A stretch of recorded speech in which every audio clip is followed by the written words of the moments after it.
안녕하세요. 위대한 왕도 사랑 앞에서는 한 사람의 남자였습니다. 세종과 신빈 김씨의 이야기. 끝까지 보시면 600년 전 그들의 진심이 여러분 마음에도 울림으로 남을 거예요. 구독과 좋아요로 응원해주세요. 지금 시작합니다. 그날 밤 세종은 혼자였습니다. 경복궁 깊은 곳, 수많은 신하들이 그를 성군이라 칭송하던 바로 그 궁궐 안에서 그는 말 그대로 홀로 서 있었습니다.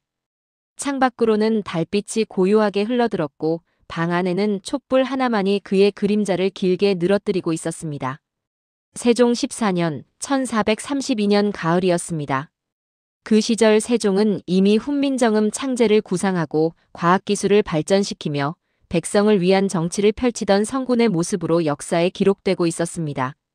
하지만 그날 밤 그의 마음속에는 그 어떤 학문도 그 어떤 정치적 업적도 채울 수 없는 공허함이 자리하고 있었습니다. 바로 한 여인을 향한 감정이었습니다. 그녀의 이름은 김씨. 궁녀로 들어온 평범한 신분의 여인이었습니다. 세종의 눈에 그녀가 처음 들어온 것은 우연이었습니다. 어느 봄날 오후 후원을 거닐던 세종은 연못가에서 조용히 꽃잎을 바라보고 있는 한 궁녀를 발견했습니다. 그녀는 화려하지 않았습니다. 말수도 적었고 눈에 띄게 아름다운 외모를 가진 것도 아니었습니다. 하지만 그녀의 눈빛에는 뭔가 다른 것이 있었습니다. 고요함이었습니다. 세종은 그 순간을 평생 잊지 못했습니다. 왕으로서 매일같이 수많은 사람을 만나고 수많은 결정을 내려야 했던 그에게 그녀의 고요함은 마치 쉴 곳 같았습니다. 시간이 흐르며 세종은 자신도 모르게 그녀를 찾게 되었습니다. 처음에는 그저 우연을 가장한 만남이었습니다. 후원을 산책하다 마주치거나 문서를 정리하는 그녀를 멀리서 바라보거나 그런 작은 순간들이 쌓여갔습니다. 그리고 어느 순간 세종은 깨달았습니다. 이것은 단순한 호감이 아니라는 사실을. 그는 그녀를 사랑하고 있었습니다. 하지만 이 감정은 결코 허용될 수 없는 것이었습니다. 조선의 왕은 개인의 감정보다 국가와 왕실의 채통을 우선해야 했습니다. 이미 소헌왕후가 있었고 후궁들도 있었습니다. 그럼에도 불구하고 한 궁녀에게 마음을 준다는 것은 신하들의 눈에는 왕의 치명적인 약점으로 비춰질 수 있었습니다. 세종은 알고 있었습니다. 만약 자신이 김씨를 비누로 책봉한다면 조정이 들끓을 것이라는 사실을, 왕실의 위엄이 흔들릴 것이라는 우려가 쏟아질 것이라는 사실을. 그럼에도 불구하고 그는 선택의 기로에 서 있었습니다. 성군으로 남을 것인가 아니면 한 사람의 인간으로서 자신의 감정에 솔직할 것인가. 그날 밤 촛불 앞에서 세종은 깊은 고민에 빠져 있었습니다. 역사는 그를 성군이라 부르지만 그 순간 그는 사랑 앞에서 흔들리는 한 남자에 불과했습니다. 이제부터 펼쳐질 이야기는 교과서에는 나오지 않는 세종의 진짜 모습입니다. 한 인간으로서 그가 내린 선택, 그리고 그 선택이 궁궐 전체를 뒤흔든 파장의 기록입니다. 우연처럼 시작된 운명적 만남. 세종이 김씨를 처음 본 것은 1430년 봄 경복궁 후원이었습니다. 당시 세종은 36세, 왕위에 오른 지 12년째였습니다. 훈민정음 창제를 구상하고 집현전 학자들과 밤낮으로 학문을 논하며 백성을 위한 정치를 펼치던 시기였습니다. 그는 이미 성군의 면모를 갖추고 있었고 신하들과 백성들의 존경을 받고 있었습니다. 하지만 그날 오후 후원을 거닐던 세종의 발걸음이 멈춘 이유는 학문도 정치도 아니었습니다. 연못가에 조용히 앉아 물에 비친 꽃잎을 바라보고 있는 한 여인이었습니다. 그녀는 궁녀복을 입고 있었고 나이는 20살 안팎으로 보였습니다. 세종은 그 순간을 이렇게 기억했을 것입니다. 화려하지도 요란하지도 않았지만 그녀의 눈빛에는 세상의 소음을 모두 지워버리는 고요함이 있었다고. 세종실록에는 이런 기록이 남아 있습니다. 세종 12년 3월 궁인 김씨를 후궁으로 들이다. 단 한 줄의 기록이지만 이 문장이 쓰이기까지 세종의 마음속에서는 수많은 감정의 파도가 일렁이고 있었습니다. 당시 조선 궁중에서 궁녀가 왕의 눈에 들어 후궁이 되는 일은 드물지 않았습니다. 하지만 세종의 경우는 달랐습니다. 그는 소헌왕후 심씨와 깊은 신뢰관계를 유지하고 있었고 이미 여러 후궁이 있었습니다. 그럼에도 불구하고 김 씨를 향한 그의 감정은 단순한 호감을 넘어서고 있었습니다. 세종은 그녀와의 대화에서 위안을 찾았습니다. 김 씨는 말이 많지 않았지만 들어주는 능력이 있었습니다. 세종이 정치적 고민을 토로하면 그녀는 조용히 고개를 끄덕이며 곁에 있어 주었습니다. 화려한 조언이나 아첨하는 말은 하지 않았지만 그녀의 존재 자체가 세종에게는 안식처였습니다. 이것은 오늘날 우리가 살아가는 모습과 크게 다르지 않습니다. 아무리 높은 지위에 있어도 아무리 많은 업적을 이뤄도 인간은 결국 누군가의 따뜻한 이해와 공감을 필요로 합니다. 세종 역시 마찬가지였습니다. 왕이기 이전에 그는 한 사람의 인간이었고 사랑 앞에서는 누구나 평등해진다는 진리를 보여주었습니다. 세종과 김 씨의 만남은 1430년 봄부터 점점 잦아졌습니다. 처음에는 우연을 가장했지만 시간이 지나며 세종은 의도적으로 그녀를 찾게 되었습니다. 어느 날 저녁 세종은 집현전 학자들과의 회의를 마치고 후원으로 향했습니다. 달빛이 연못 위에 은은하게 퍼지고 있었고 그곳에 김 씨가 있었습니다. 세종은 조용히 그녀 옆에 앉았습니다. 오늘도 여기 있었구나. 김 씨는 고개를 숙이며 답했습니다. 전하, 이 밤이 너무 고요하여 마음이 편안해집니다. 세종은 그 말에 미소 지었습니다. 그 역시 같은 이유로 이곳을 찾았기 때문입니다. 두 사람은 말없이 달을 바라보았습니다. 그 순간 세종은 깨달았습니다. 이 고요함, 이 평화로움, 이것이 바로 자신이 평생 찾아 헤매던 것이라는 사실을. 이 장면은 우리에게 중요한 메시지를 남깁니다. 진정한 사랑은 화려한 말이나 거창한 약속에서 시작되지 않습니다. 그것은 고요한 순간 서로의 존재만으로도 위안을 받는 그 순간에서 싹틉니다. 세종과 김 씨의 사랑이 바로 그랬습니다. 왕과 궁녀라는 신분의 차이를 넘어 두 사람은 서로에게서 진정한 평화를 발견했습니다. 이것이 우리가 이 이야기의 첫 장면에서 기억해야 할 교훈입니다. 다음 장면에서는 이 감정이 어떻게 세종의 내면을 흔들기 시작했는지, 그리고 궁궐 안에서 어떤 긴장이 형성되었는지를 살펴보겠습니다. 금지된 감정의 싹 신분과 규범의 벽. 세종과 김 씨의 만남이 잦아지면서 궁궐 안에는 미묘한 변화가 감지되기 시작했습니다. 1431년 여름 세종은 김 씨를 승은상궁으로 승진시켰습니다. 이것은 왕이 특정 궁녀에게 관심을 두고 있다는 공식적인 신호였습니다. 당시 조선의 궁중제도는 엄격했습니다. 왕이 후궁을 들이는 것은 왕실의 대를 이어가기 위한 것이었고 개인의 감정보다는 국가적 필요가 우선시되었습니다. 특히 세종의 경우 소헌왕후와의 사이에서 이미 여러 왕자를 두고 있었기 때문에 새로운 후궁을 들릴 명분이 약했습니다. 그럼에도 불구하고 세종은 김 씨를 향한 자신의 감정을 부인할 수 없었습니다. 세종실록 13년 8월 조에는 이런 기록이 있습니다. 상위 궁인 김 씨를 총애하시니 신료들이 염려하는 바가 있었다. 이 짧은 문장은 당시 조정의 분위기를 그대로 보여줍니다. 신하들은 세종의 감정이 단순한 호감을 넘어서고 있다는 사실을 눈치채고 있었고 이것이 왕실의 기강을 흔들 수 있다는 우려를 품고 있었습니다. 특히 대신들 중 일부는 세종에게 직접 간언을 올렸습니다. 전하, 궁녀를 지나치게 총애하시는 것은 왕실의 채통에 어긋납니다. 왕은 사사로운 감정에 흔들려서는 안 되며 오직 국가와 백성을 위해 공정해야 합니다. 세종은 이 간언을 들으며 깊은 갈등에 빠졌습니다. 그는 신하들의 말이 옳다는 것을 알고 있었습니다. 왕으로서 그는 공정하고 냉철해야 했으며 개인의 감정에 치우쳐서는 안 되었습니다. 하지만 동시에 그는 자신의 마음을 속일 수 없었습니다.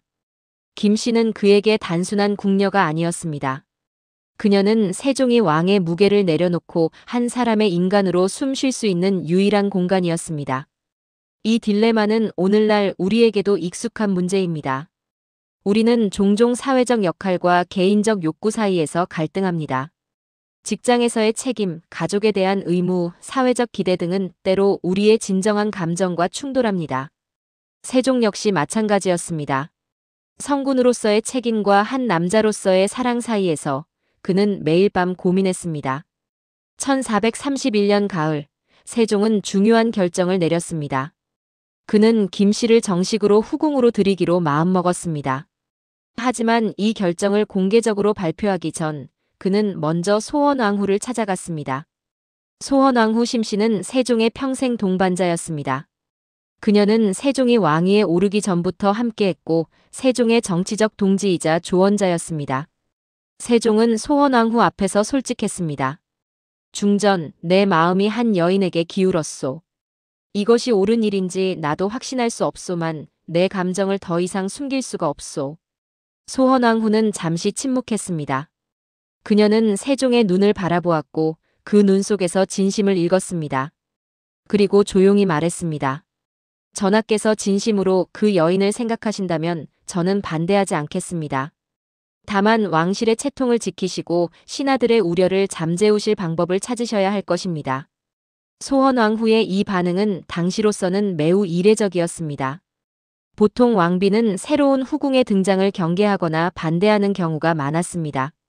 하지만 소원왕후는 세종의 감정을 이해했고 그를 지지했습니다.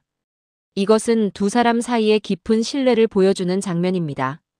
진정한 사랑은 소유가 아니라 이해에서 시작됩니다.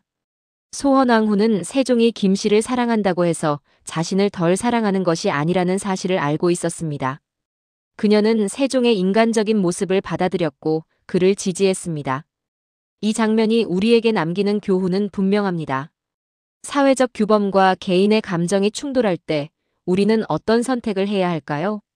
세종은 왕으로서의 책임을 저버리지 않으면서도 인간으로서의 진심을 지키려 노력했습니다.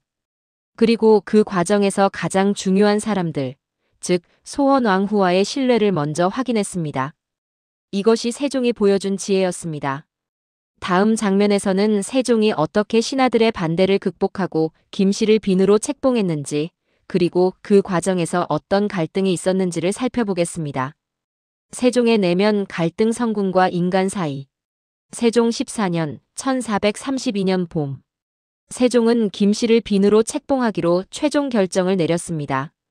하지만 이 결정을 공식화하기까지 세종은 수개월 동안 깊은 내면의 싸움을 겪어야 했습니다. 왕으로서의 책임과 한 남자로서의 감정 사이에서 그는 매일 밤 홀로 고민했습니다. 당시 세종은 38세였습니다. 왕위에 오른 지 14년, 그는 이미 수많은 개혁을 이루어냈습니다. 집현전을 설치하여 학문을 장려했고 과학기술을 발전시켰으며 백성들의 삶을 개선하기 위한 정책들을 추진했습니다. 그는 신하들과 백성들에게 성군으로 존경받고 있었습니다. 하지만 그날 밤 세종은 성군이 아니었습니다. 그는 한 여인을 사랑하는 평범한 남자였습니다. 세종실록 14년 4월 조에는 이런 기록이 있습니다.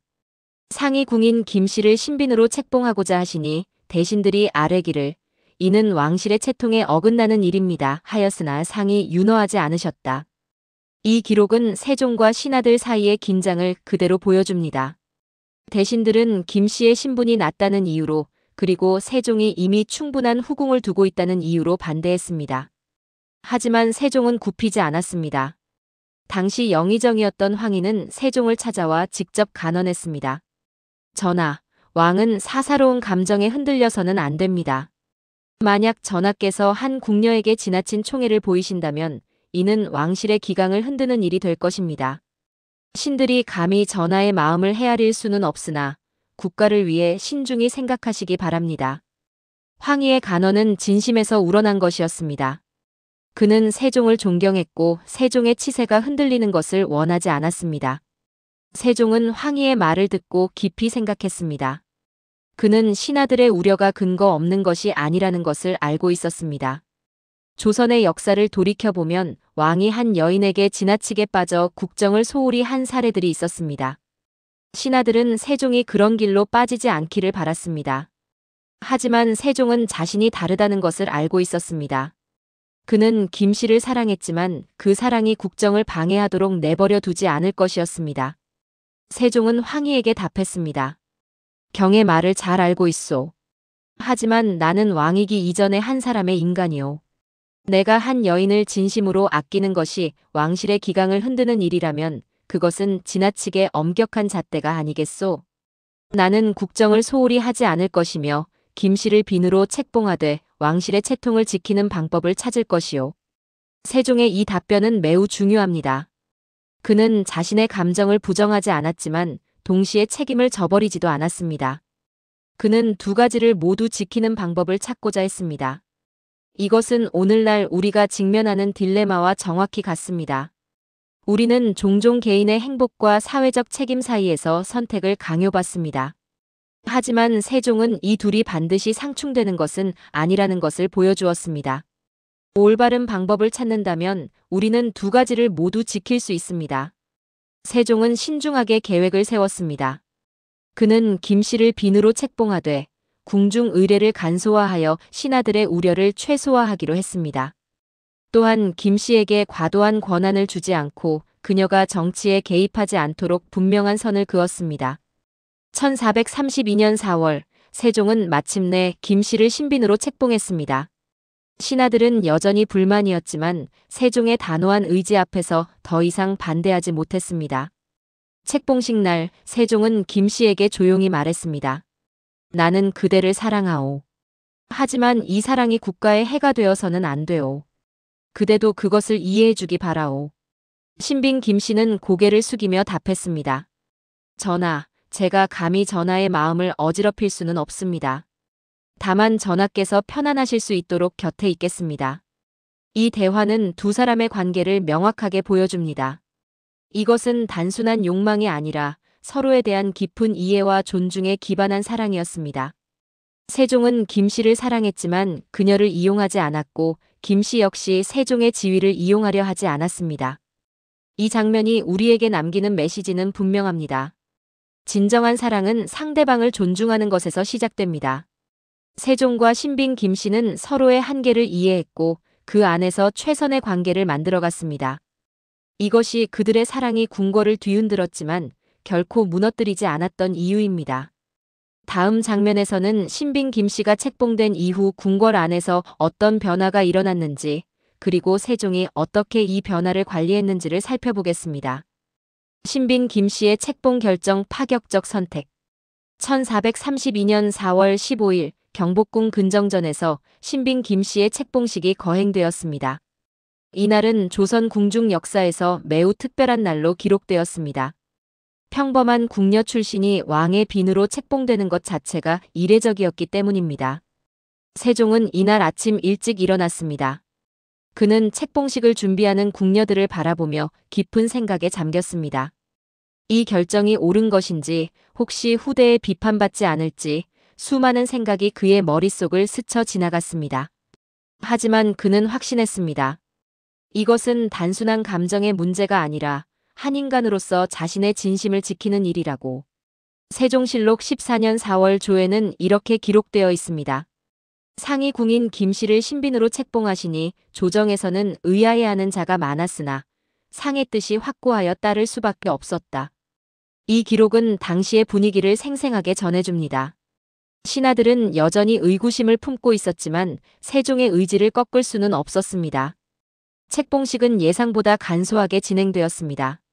세종은 의도적으로 화려한 의식을 피했습니다. 신하들의 반발을 최소화하고 신빈 김씨가 지나치게 주목받지 않도록 배려한 것입니다. 하지만 그 간소함 속에서도 세종의 진심은 분명히 드러났습니다. 책봉식이 끝난 후 세종은 신빈 김씨에게 작은 처소를 마련해 주었습니다. 그곳은 궁궐 깊숙한 곳에 위치해 있었고 조용하고 평화로운 공간이었습니다. 세종은 그곳에서 신빈과 함께 차를 마시며 대화를 나누었습니다. 이제 그대는 빈이오. 하지만 나는 그대가 변하지 않기를 바라오. 권력을 탐하지 말고 궁중의 다툼에 휘말리지 말고 그저 지금 그대로 있어주기를 바라오. 신빈 김씨는 고개를 끄덕이며 답했습니다. 전하, 저는 빈의 지위가 아니라 전하의 마음이 편안하기를 바랄 뿐입니다. 저는 전하를 위해 아무것도 바라지 않습니다. 이 대화는 두 사람의 관계가 얼마나 순수했는지를 보여줍니다. 신빈 김씨는 권력이나 부를 위해 세종에게 다가간 것이 아니었습니다. 그녀는 진심으로 세종의 곁에 있고 싶었을 뿐입니다. 그리고 세종 역시 그녀에게서 위안을 찾았습니다. 신빈 김씨가 책봉된 이후 궁중의 분위기는 조금씩 변하기 시작했습니다. 처음에는 신하들과 다른 후궁들이 그녀를 경계했지만 시간이 지나며 신빈의 온화한 성품이 알려지기 시작했습니다. 신빈은 결코 다른 후궁들을 질투하거나 시기하지 않았습니다. 그녀는 조용히 자신의 처소에서 지냈고 세종이 찾아올 때만 그를 맞이했습니다. 그녀는 정치에 개입하지 않았고 세종에게 어떤 청탁도 하지 않았습니다. 이런 신빈의 태도는 점차 궁중 사람들의 마음을 움직였습니다. 소헌왕후조차도 신빈을 인정하게 되었습니다. 어느 날 소헌왕후는 신빈을 불러 차를 함께 마셨습니다. 그대가 전하를 진심으로 아낀다는 것을 알겠소. 나는 그대를 경계했지만 이제는 그럴 필요가 없다는 것을 깨달았소. 신빈은 깊이 고개를 숙이며 답했습니다. 중전마마, 저는 감히 중전마마의 자리를 넘볼 수 없습니다. 저는 다만 전하께서 힘든 순간에 의지할 수 있는 곳이 되고자 할 뿐입니다. 소헌왕후는 신빈의 진심을 느꼈습니다. 그리고 그날 이후 두 여인 사이에는 묘한 연대감이 형성되었습니다. 그들은 서로 경쟁하지 않고 각자의 방식으로 세종을 지지했습니다. 이것은 오늘날 우리에게 큰 교훈을 줍니다. 진정한 관계는 경쟁이 아니라 이해와 존중에서 시작됩니다. 소헌왕후와 신빈 김씨는 서로 다른 위치에 있었지만 세종을 사랑한다는 공통점으로 연결되었습니다. 그들은 서로를 적으로 보지 않고 동반자로 받아들였습니다. 신빈 김씨의 책봉은 궁궐에 새로운 바람을 불어넣었습니다. 그것은 권력 다툼의 바람이 아니라 진심과 이해의 바람이었습니다. 세종은 신빈을 통해 인간적인 위안을 얻었고 그 위안은 그가 더 나은 왕이 되는데 도움을 주었습니다. 이 장면이 우리에게 남기는 메시지는 명확합니다. 사랑은 사람을 약하게 만들지 않습니다. 오히려 사랑은 사람을 더 강하고 지혜롭게 만듭니다. 세종은 신빈 김씨를 사랑함으로써 더욱 인간적이고 따뜻한 왕이 되었습니다. 그리고 그것은 결국 조선 역사상 가장 위대한 성군의 면모를 완성하는 데 기여했습니다. 다음 장면에서는 조정의 반발이 어떻게 전개되었고 세종이 어떻게 이를 극복했는지를 살펴보겠습니다. 조정의 반발과 세종의 의지. 신빈 김씨의 책봉 이후 조정의 반발은 예상보다 거셌습니다. 1432년 여름, 대관들은 연일 상소를 올렸습니다. 그들은 신빈의 신분이 낮다는 점, 그리고 세종이 한 여인에게 지나치게 마음을 쏟는다는 점을 문제 삼았습니다.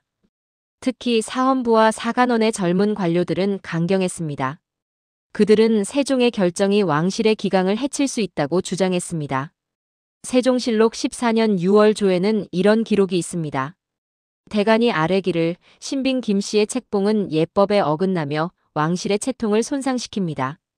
신들은 전하께서 이를 제고하시기를 간절히 바랍니다 하니 상이 답하시되 경들의 충심은 알겠으나 이미 결정된 일을 번복할 수는 없다 하셨다. 세종의 이 답변은 매우 단호했습니다. 그는 신하들의 간언을 듣되 자신의 결정을 바꾸지 않았습니다. 이것은 세종의 성격을 잘 보여줍니다. 그는 신하들의 의견을 존중했지만 동시에 자신의 확신이 있을 때는 결코 흔들리지 않았습니다. 하지만 반발은 계속되었습니다. 일부 대신들은 세종이 신빈에게 빠져 국정을 소홀히 할 것이라고 우려했습니다. 그들은 세종에게 신빈과의 만남을 줄일 것을 권고했습니다. 세종은 이에 대해 명확히 답했습니다. 어느 날 대신들이 모인 자리에서 세종은 이렇게 말했습니다. 경들은 내가 한 여인에게 빠져 국정을 소홀히 할 것이라 우려하는가? 나는 지난 14년 동안 단 하루도 국정을 게을리한 적이 없소. 신빈을 아낀다고 해서 내가 왕으로서의 책임을 잊을 리 없소. 오히려 신빈은 내게 위안을 주어 내가 더 나은 왕이 될 수 있도록 돕고 있소. 세종의 이 발언은 조정을 조용하게 만들었습니다. 신하들은 세종의 말에서 진심을 느꼈고 더 이상 강하게 반대할 수 없었습니다. 세종은 실제로 신빈을 책봉한 이후에도 국정에 전념했습니다. 그는 매일 아침 일찍 일어나 조회에 참석했고 지편전 학자들과 학문을 논했으며 백성들의 민원을 직접 듣고 해결했습니다. 신빈과의 시간은 주로 저녁 늦은 시간이었고 그것도 짧은 시간에 불과했습니다. 세종은 신빈을 사랑했지만 그 사랑이 국정을 방해하도록 내버려 두지 않았습니다. 신빈 역시 세종의 이런 모습을 이해했습니다. 그녀는 세종이 바쁠 때 찾아가지 않았고 세종이 힘들어할 때만 조용히 곁에 있어 주었습니다. 1432년 가을, 세종은 중요한 정책 하나를 발표했습니다. 바로 과전법의 개혁이었습니다. 이것은 토지 제도를 개선하여 백성들의 삶을 향상시키기 위한 정책이었습니다. 세종은 이 정책을 추진하며 신하들에게 말했습니다. 나는 신빈을 사랑하지만 그것이 내 유일한 관심사가 아니오. 내 진짜 관심은 백성들의 삶을 개선하는 것이오. 경들도 이제 그것을 믿어주기 바라오.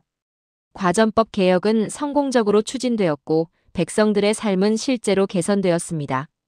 신하들은 세종이 여전히 성군임을 재확인했고 신빈에 대한 우려는 점차 사라져갔습니다. 이 과정에서 세종이 보여준 것은 균형이었습니다. 그는 개인의 감정을 부정하지 않았지만 그것이 공적 책임을 앞서도록 두지 않았습니다. 그는 사랑과 책임, 두 가지를 모두 지키는 방법을 찾았습니다. 이것은 오늘날 우리가 배워야 할 중요한 교훈입니다. 우리는 종종 개인의 행복과 사회적 책임을 양립할 수 없는 것처럼 생각합니다. 하지만 세종은 그것이 가능하다는 것을 보여주었습니다. 올바른 우선순위를 정하고 명확한 경계를 설정하며 진심과 책임 모두를 존중한다면 우리는 두 가지를 모두 지킬 수 있습니다. 1433년 봄, 조정의 반발은 거의 사라졌습니다. 신하들은 세종이 여전히 훌륭한 왕이며 신빈 김씨가 왕실에 해를 끼치지 않는다는 것을 인정했습니다. 일부 대신들은 심지어 세종에게 사과하기도 했습니다. 전하, 신들이 전하를 오해했습니다. 전하께서는 사랑과 책임을 모두 지킬 줄 아시는 진정한 성군이십니다.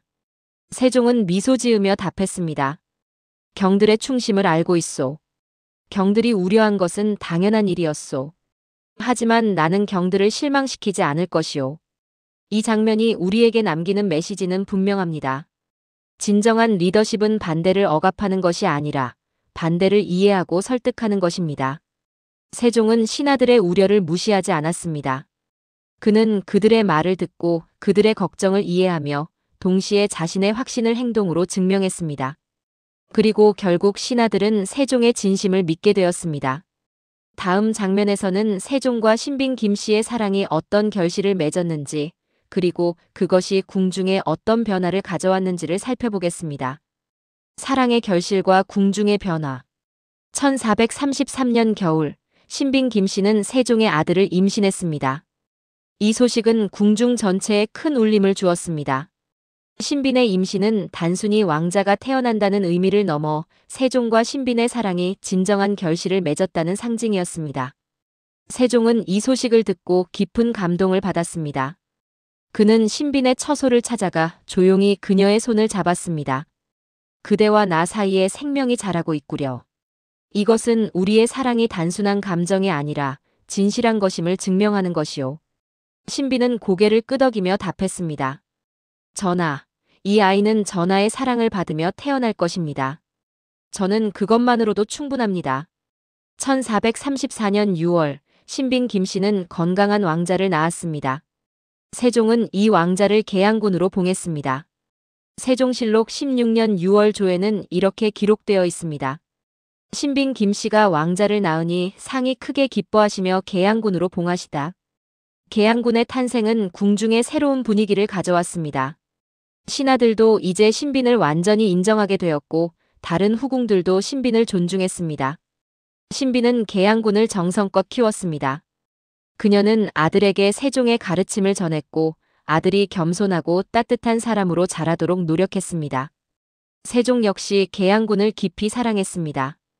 그는 바쁜 일정 속에서도 시간을 내어 아들을 만났고 아들과 함께 책을 읽거나 산책을 했습니다. 계양군은 아버지 세종의 사랑을 받으며 자랐고 나중에 학문과 예술의 조예가 깊은 왕자로 성장했습니다. 신빈 김씨의 존재는 궁중 문화에도 변화를 가져왔습니다. 그녀는 권력을 탐하지 않고 다른 후궁들과 다투지 않으며 조용히 자신의 역할을 다했습니다. 이런 신빈의 태도는 다른 후궁들에게도 영향을 미쳤습니다. 궁중에는 점차 평화로운 분위기가 형성되었고 후궁들 사이의 질투와 경쟁이 줄어들었습니다. 소헌왕후는 이런 변화를 긍정적으로 평가했습니다. 그녀는 신빈에게 이렇게 말했습니다. 그대가 온 이후 궁중이 더 평화로워졌소. 그대는 권력을 탐하지 않고 다른 이들을 시기하지 않으며 그저 전하를 위해 있어주고 있소. 나는 그대에게 감사하오. 신비는 깊이 고개를 숙였습니다. 중전마마, 저는 다만 제자리에서 최선을 다할 뿐입니다.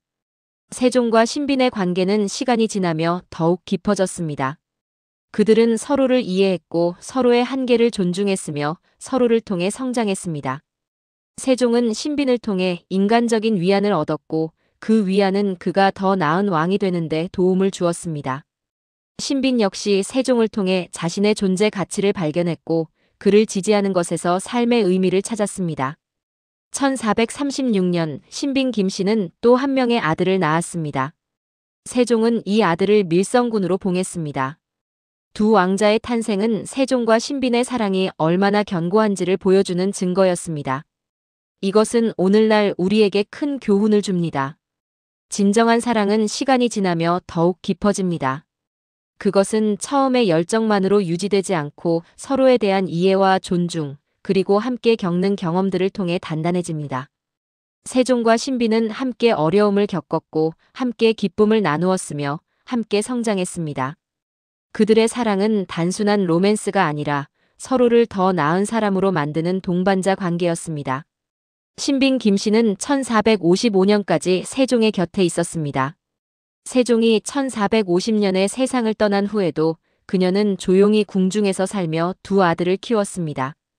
그녀는 결코 정치에 개입하지 않았고 권력을 탐하지 않았으며 그저 세종이 남긴 사랑의 기억을 간직하며 살았습니다. 이 장면이 우리에게 남기는 메시지는 명확합니다. 사랑은 한 사람의 삶을 완전히 바꿀 수 있습니다.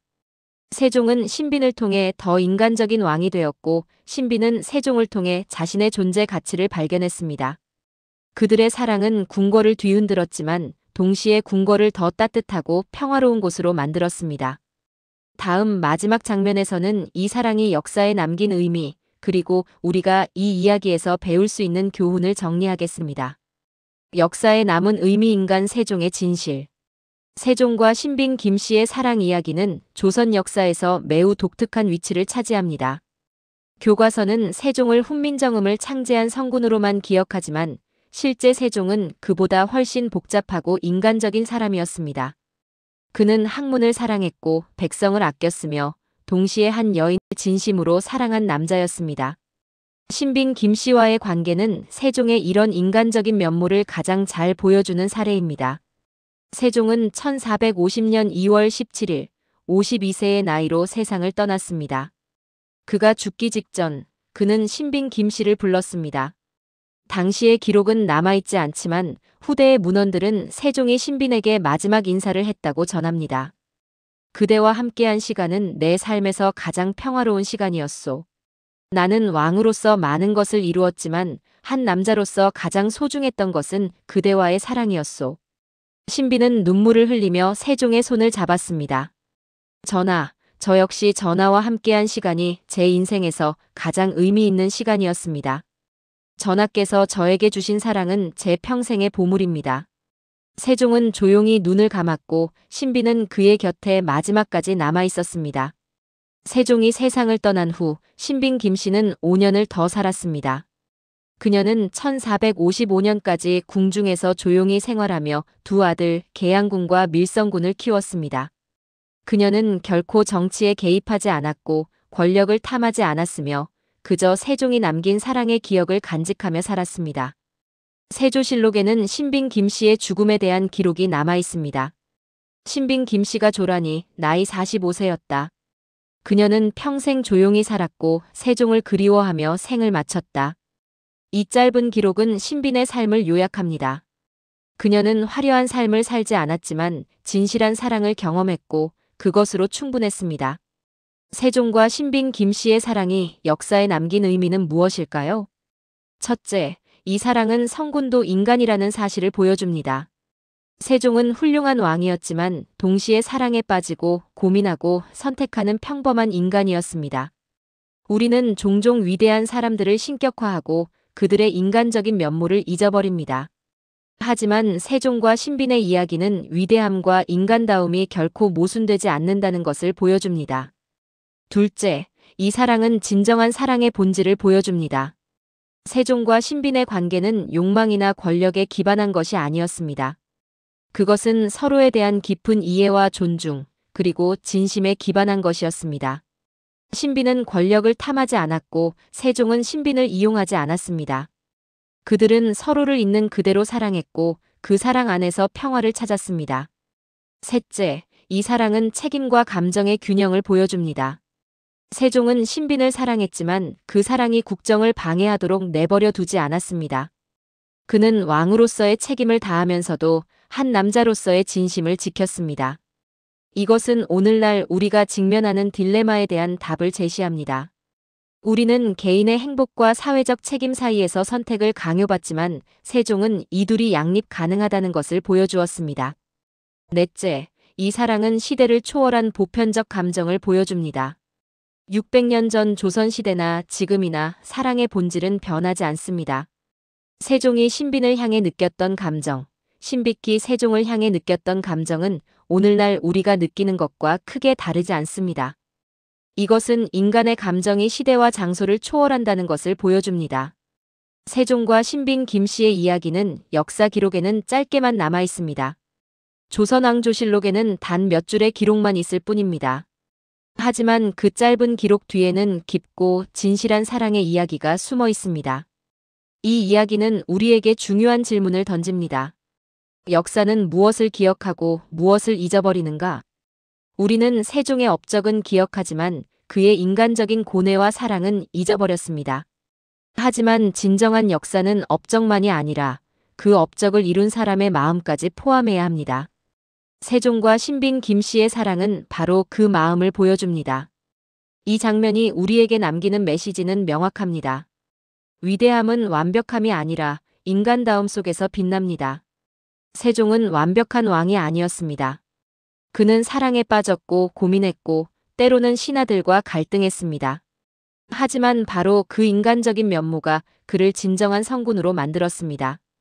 그는 백성을 사랑할 줄 알았고 한 여인을 진심으로 아낄 줄 알았으며 책임과 감정 사이에서 균형을 찾을 줄 알았습니다. 이것이 우리가 세종을 기억해야 하는 진짜 이유입니다. 사랑과 책임, 그리고 인간의 위대함. 우리는 지금까지 7개의 장면을 통해 세종과 신빈 김씨의 사랑 이야기를 살펴보았습니다. 첫 만남에서 시작하여 감정의 싹, 내면의 갈등, 파격적 선택, 조정의 반발, 사랑의 결실, 그리고 역사에 남은 의미까지. 각각의 장면은 서로 다른 순간을 보여주는 것 같지만 사실은 하나의 진실을 향해 이어지고 있었습니다. 그 진실은 바로 이것입니다. 진정한 위대함은 인간다움을 포기하지 않는 데서 나온다는 것. 세종은 성군이었지만 동시에 한 사람의 남자였습니다. 그는 훈민정음을 창제하고 과학을 발전시키고 백성을 위한 정치를 펼쳤습니다. 하지만 그 모든 업적의 이면에는 한 여인을 향한 진심, 그리고 그 진심을 지키려는 용기가 있었습니다. 세종실록은 이 과정을 간결하게 기록했지만 그 기록 뒤에는 수많은 밤의 고민과 결단이 숨어 있었습니다. 왕은 사사로운 감정에 흔들려서는 안 된다는 당시의 규범 속에서 세종은 왕도 인간이다라는 진실을 선택했습니다. 그리고 그 선택은 그를 약하게 만들지 않았습니다. 오히려 그 선택은 그를 더 인간적이고 더 따뜻하고 더 지혜로운 왕으로 만들었습니다. 신빈 김씨 역시 마찬가지였습니다. 그녀는 권력을 탐하지 않았고 지위를 이용하지 않았으며 그저 세종의 곁에서 그를 이해하고 지지했습니다.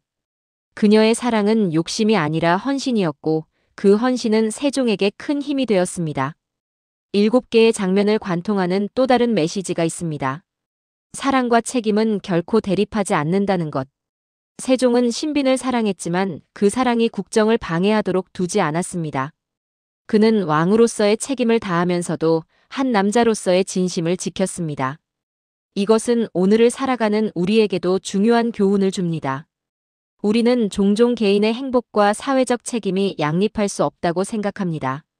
하지만 세종은 그것이 가능하다는 것을 보여주었습니다. 올바른 우선순위를 정하고 명확한 경계를 설정하며 진심과 책임 모두를 존중한다면 우리는 두 가지를 모두 지킬 수 있습니다. 세종과 신빈의 이야기가 남긴 가장 큰 유산은 바로 이것입니다. 인간의 위대함은 감정을 억압하는 데서 나오지 않고 감정을 올바르게 다스리는 데서 나온다는 것. 세종은 신빈을 향한 사랑을 부정하지 않았습니다. 그는 그 사랑을 인정하고 그 안에서 균형을 찾았습니다. 그리고 그 균형이 그를 조선 역사상 가장 위대한 왕으로 만들었습니다. 우리는 이 7가지 장면에서 배운 교훈을 잊지 말아야 합니다. 첫째, 위대한 사람도 사랑에 빠지고 고민하는 평범한 인간입니다. 둘째, 진정한 사랑은 서로를 이해하고 존중하는 데서 시작됩니다. 셋째, 사회적 책임과 개인의 감정은 양립 가능합니다. 넷째, 사랑은 사람을 약하게 만들지 않고 강하게 만듭니다. 다섯째, 진심은 시간이 지나도 변하지 않습니다. 여섯째, 역사는 업적뿐 아니라 인간의 마음도 기억해야 합니다. 일곱째, 우리 모두는 세종처럼 균형을 찾아갈 수 있습니다. 이것이 세종과 신빈 김씨의 사랑이 600년이 지난 지금도 우리에게 전하는 메시지입니다. 이제 마지막 장면으로 넘어가 이 이야기가 오늘 우리의 삶에 어떤 의미를 주는지 함께 생각해 보겠습니다. 오늘 우리에게 남긴 사랑의 의미. 지금까지 우리는 세종과 신빈 김씨의 사랑 이야기를 7개의 장면으로 나누어 살펴보았습니다. 우연처럼 시작된 첫 만남에서부터 금지된 감정의 싹, 성궁과 인간 사이의 내면 갈등, 파격적인 책봉 결정, 조정의 반발과 세종의 확고한 의지, 사랑의 결실과 궁중의 변화, 그리고 역사에 남은 의미까지. 각 장면은 서로 다른 순간을 보여주었지만 결국 하나의 큰 흐름으로 이어졌습니다. 그 흐름은 바로 인간의 진심이 시대를 초월하여 빛난다는 진리였습니다. 세종은 조선시대 가장 위대한 왕으로 기억됩니다. 훈민정음을 창제했고 과학기술을 발전시켰으며 백성을 위한 정치를 펼쳤습니다. 하지만 우리가 오늘 함께 살펴본 이야기는 그의 또 다른 면모를 보여줍니다. 그는 왕이기 이전의 한 사람의 인간이었고 사랑 앞에서는 누구나 평등하다는 진실을 몸소 보여준 남자였습니다. 신빈 김씨는 화려한 삶을 살지 않았습니다. 그녀는 권력을 탐하지 않았고 정치에 개입하지 않았으며 그저 세종의 곁에서 조용히 그를 이해하고 지지했습니다. 하지만 바로 그 조용함 속에서 그녀는 세종에게 가장 큰 힘이 되었습니다. 두 사람의 사랑은 궁궐을 뒤흔들었지만 동시에 궁궐을 더 따뜻하고 인간적인 곳으로 만들었습니다. 이 이야기가 오늘 우리에게 주는 의미는 무엇일까요? 첫째, 우리는 모두 세종처럼 책임과 감정 사이에서 균형을 찾아야 합니다. 현대를 살아가는 우리 역시 직장에서의 책임, 가족에 대한 의무, 사회적 기대와 개인의 행복 사이에서 갈등합니다. 세종은 이 둘이 양립 가능하다는 것을 보여주었습니다. 올바른 우선순위를 정하고 진심을 지키며 책임을 다한다면 우리도 두 가지를 모두 지킬 수 있습니다. 둘째, 진정한 사랑은 서로를 성장시킵니다. 세종과 신빈은 서로를 통해 더 나은 사람이 되었습니다. 세종은 신빈을 통해 인간적 위안을 얻었고 그 위안은 그가 더 현명한 왕이 되는데 도움을 주었습니다. 신빈 역시 세종을 통해 자신의 존재 가치를 발견했습니다. 이것은 오늘날 우리가 추구해야 할 사랑의 모습입니다. 셋째, 역사는 업적뿐 아니라 인간의 마음도 기억해야 합니다. 우리는 세종의 업적을 배우지만 그의 고뇌와 사랑은 잊어버렸습니다. 하지만 진정한 위대함은 업적과 인간다움이 함께 있을 때 완성됩니다. 세종과 신빈의 이야기는 바로 그 인간다움을 보여줍니다. 여러분은 이 이야기 중에서 어떤 장면이 가장 기억에 남으시나요? 혹시 세종이 처음 신빈을 본 그 고요한 오후였나요? 아니면 세종이 신하들의 반대 앞에서도 자신의 진심을 지킨 그 순간이었나요? 혹은 신빈이 조용히 세종의 곁을 지키며 권력을 탐하지 않았던 그 겸손함이었나요? 각자의 마음에 남은 장면이 다를 것입니다. 하지만 그 모든 장면이 하나의 메시지로 이어집니다. 인간의 진심은 시대를 초월하여 빛난다는 것. 이 이야기를 통해 여러분도 자신의 삶을 돌아보시기 바랍니다. 여러분은 지금 책임과 감정 사이에서 균형을 찾고 계신가요? 여러분의 사랑은 상대방을 성장시키고 있나요? 여러분은 진심을 지키며 살아가고 있나요? 세종과 신빈의 이야기는 600년 전의 이야기이지만 그 안에 담긴 진실은 지금도 유효합니다. 만약 이 이야기가 여러분의 마음에 작은 울림을 주었다면 아래 댓글로 여러분의 생각을 나눠주세요. 가장 인상 깊었던 장면은 무엇이었나요? 혹은 세종과 신빈의 사랑에서 오늘날 우리가 배울 수 있는 교훈은 무엇이라고 생각하시나요? 여러분의 생각이 이 이야기를 더욱 풍성하게 만들 것입니다. 좋아요를 눌러주시고 구독 버튼도 꼭 눌러주세요. 다음 영상에서는 또 다른 역사 속 숨겨진 이야기를 함께 나눠보겠습니다. 역사는 과거의 기록이 아니라 오늘을 살아가는 우리에게 길을 비추는 등불입니다. 세종과 신빈 김씨의 사랑이 여러분의 마음속에 따뜻한 빛으로 남기를 바랍니다. 당신이라면 세종처럼 선택할 수 있었을까요? 댓글로 여러분의 이야기를 들려주세요. 좋아요와 구독으로 응원해주시고 공유해서 더 많은 분들께 이 감동을 전해주세요. 역사는 우리가 함께 기억할 때 빛납니다. 긴 시간 함께 걸어주셔서 감사합니다. 여러분의 하루에도 진심과 용기가 함께하기를 바랍니다. 다음 이야기에서 또 만나요.